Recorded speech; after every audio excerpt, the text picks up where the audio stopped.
Hi friends, welcome to our channel. मैं हूं सुमन। तो फ्रेंड्स, आज हम बनाने जा रहे हैं चोको लावा केक। बच्चों को चॉकलेट बहुत ज़्यादा पसंद है। अब जब भी बच्चे आपसे चॉकलेट की कोई रेसिपी की डिमांड करें तो आप ये चोको लावा केक बना सकते हो। इसको बनाने में सिर्फ आपको 7-8 मिनट ही लगते हैं। तो एकदम इंस्टेंट वाली रेसिपी है, बहुत कम मेहनत के साथ में। तो मैं उम्मीद रखती हूँ आज की रेसिपी आपको पसंद आएगी। तो चलिए फिर बनाते हैं इसे। तो चोको लावा केक को बनाने के लिए सबसे पहले हम एक बड़ा बोल लेंगे ताकि सारी चीज़ों को हमें मिक्स करने में आसानी हो। अब इस बोल के अंदर हम 1/4 कप डालेंगे रिफाइंड ऑयल। ऑयल लेते समय आपने ध्यान रखना, ऑयल की अपनी एक स्ट्रॉन्ग स्मेल नहीं होनी चाहिए जैसे सरसों के तेल की होती है। अब अगर आपको यहाँ पर रिफाइंड ऑयल बिल्कुल भी यूज नहीं करना है तो आप यहाँ इतनी ही क्वांटिटी में मेल्ट करके बटर भी ले सकते हो।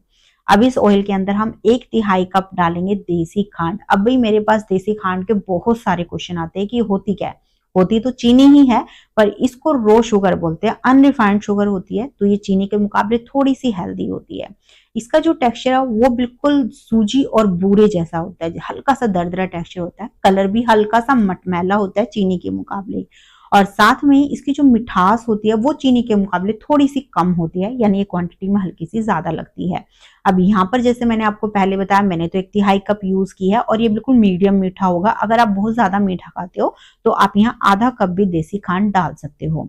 अब साथ में ही यहाँ मैं ले रही हूँ आधा कप गर्म दूध। और बस अब इन सारी चीजों को आपने 1 से 2 मिनट अच्छे से मिक्स कर लेना ताकि एक दूसरे के साथ एक घुल मिल जाए और जो खांड है वो बढ़िया से दूध में घुल जाए। तो करीबन 2 से 3 मिनट इसको अच्छे से फेंटने के बाद आप देख रहे हो बढ़िया से तीनों चीजें यहाँ पर जो एक दूसरे के साथ में घुल गई हैं। तो अभी स्टेज पे इसके अंदर मैं डाल रही हूँ 2 टेबलस्पून कोको पाउडर और साथ में ही 1 टेबलस्पून मैं ऐड करी इसमें कॉफी पाउडर, ताकि जो हमारे चोकोलावा केक है इसमें कलर भी थोड़ा अच्छा आए और टेस्ट भी अच्छा है। अब अगर आपके पास यहाँ इंस्टेंट कॉफी पाउडर नहीं है तो आप इसे स्किप करके 1 टेबलस्पून कोको पाउडर और इसके अंदर बढ़ा देना।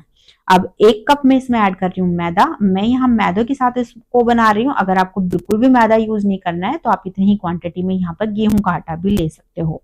1 छोटी चम्मच इसमें बेकिंग पाउडर डालेंगे और 1/4 छोटी चम्मच इसमें डालेंगे बेकिंग सोडा। इससे जो हमारे चोको लावा केक है बहुत ही ज्यादा सॉफ्ट और स्पॉन्जी बनता है और काफी नरम भी बनते हैं।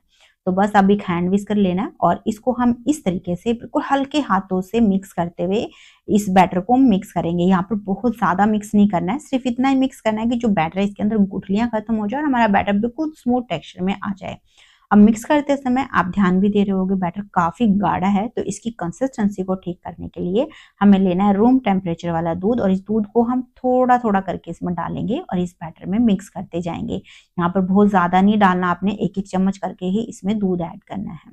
अब बैटर को मैंने बिल्कुल अच्छे से मिक्स कर लिया और आप देख रहे हो बिल्कुल भी इसके अंदर गुठलियां नहीं है, एकदम स्मूथ सा बैटर हमारा बन गया है। बिल्कुल ऐसा ही बैटर हमें बनाना है। अब इस बैटर को बनाने के लिए जो मैंने 1/4 कप दूध लिया था उसमें से 1 चम्मच दूध मुझे बच गया है। आपको हो सकता है ये भी लग जाए, वो मैदे पे डिपेंड करता है। तो टोटल हमें 3/4 कप दूध इसमें लग जाता है। एक आधी चम्मच ऊपर नीचे हो सकता है, वो जैसे मैंने पहले भी बताया मैदे पे भी डिपेंड करता है। अब बिल्कुल लास्ट में हमें डालना है इसमें 1 छोटी चम्मच सफेद सिरका और इसको डालने के साथ में आपने बिल्कुल हल्के हाथों से मिक्स करना है। यहाँ पर सिर्फ इतना ही मिक्स करना है कि जो सफेद सिरका वो बैटर में मिक्स हो जाए। उसके मिक्स होते ही ये जो बैटर है वो उसमें हल्के हल्के बबल्स आपको नजर आएंगे, साथ में बैटर हल्का सा फ्लफी हो जाएगा। तो अभी आप देख रहे हो बैटर हल्का सा फ्लफी हो गया है, साथ में इसमें बबल्स भी आ गए हैं। तो बस बैटर बिल्कुल तैयार है। अब इसके बाद हमें लेना है इस तरीके से अपम पैन। अब अगर आपके पास ऐसा अपम पैन नहीं है तो सिंपल आप कोई भी छोटी छोटी कटोरियां या फिर कप या गिलासी में भी इसको जो है बना सकते हो। अगर आपके पास इडली का मोल्ड हो तो उसमें भी आप बना सकते हो, उसमें भी बहुत बढ़िया बनती है। पर अपम पैन में क्या होता है, बहुत गोल गोल सी शेप बनती है, वो देखने में भी बहुत अच्छी लगती है और बच्चों को इस तरह की जो चीजें होती हैं वो ज्यादा पसंद आती हैं।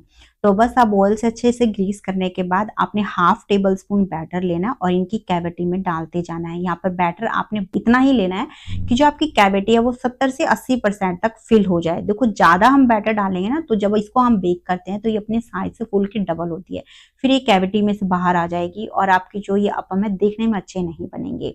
तो इस तरीके से आपने थोड़ा थोड़ा बैटर पहले इसमें डालना है। उसके बाद हमें लेनी है चॉकलेट। मैंने यहाँ डार्क कंपाउंड चॉकलेट ली है, आप इसकी जगह मिल्क कंपाउंड चॉकलेट भी ले सकते हो या फिर डेयरी मिल्क की जो चॉकलेट होती है वो भी आप यहाँ ले सकते हो। इसका छोटा टुकड़ा हमें लेना है और इसके सेंटर में रखना है, हल्का सा आपने दबा देना है। इस तरीके से हम सारी जो एक कैविटी है इनमें छोटे छोटे टुकड़े चॉकलेट के डालते जाएंगे। यहाँ पर जो आप चॉकलेट यूज करो ना, आपने ध्यान रखना है कि आपने बिल्कुल ठंडी चॉकलेट यहाँ पे यूज नहीं करनी है। ऐसा नहीं करना है कि फ्रिज में से निकाली और आपने काटी और रख ली, ऐसा मत करना, नहीं तो जो आपकी चॉकलेट है वो अच्छे से मेल्ट नहीं होगी।